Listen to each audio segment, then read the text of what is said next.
Saya percaya mulai malam ini saudara akan jadi orang-orang yang suka baca Alkitab. Saya percaya mulai malam ini saudara akan jadi anak-anak Tuhan yang mengasihi Tuhan dan firman-Nya. Kenallah firman Tuhan, dan firman Tuhan akan memerdekakan kita. Yohanes 8:32. Kebenaran firman Tuhan akan memerdekakan saudara. Jangan pernah pergi keluar dari rumah saudara tanpa firman. Tetapkan hati saudara, setiap hari saya mau punya firman Tuhan. Sehingga saya tidak punya kesempatan dalam hidup saudara. Saya tak mau saudara gagal. Saya tak mau saudara tetap miskin.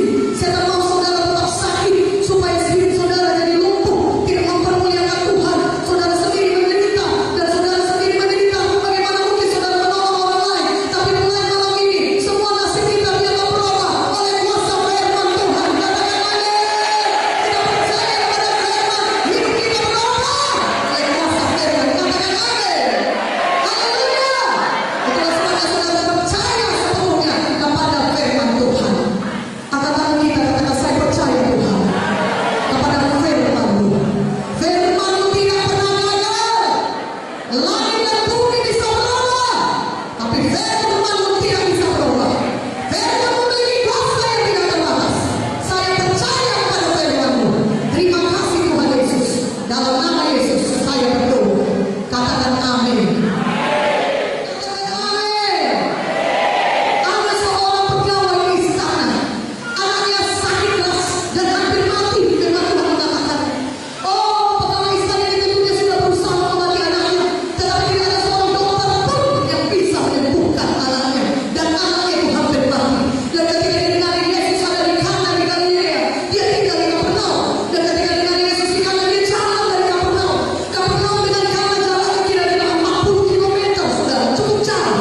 Dengan berjalan kaki atau menaiki keledai, dia cukup jauh berjalan sampai dia kepada Yesus di kanan. Apa katanya? Tuhan Yesus, tolonglah, anakku sakit dan hampir mati. Tolong datang ke rumahku.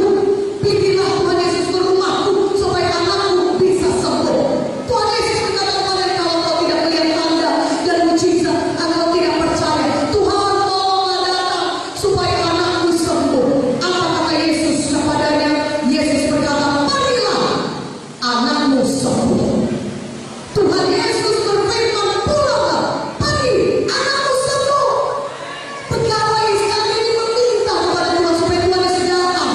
Sejauh 40 kilometer dari kanan berjalan sampai ke rumah pegawai istana ini di Kapernaum, dan untuk menyembuhkan anaknya, meletakkan tangan saya, anaknya sembuh. Tetapi Yesus tidak datang ke rumah pegawai istana. Dia hanya berfirman. Apa kata Yesus? Dia berfirman. Dia hanya berfirman, pergilah, anakmu sembuh. Saudara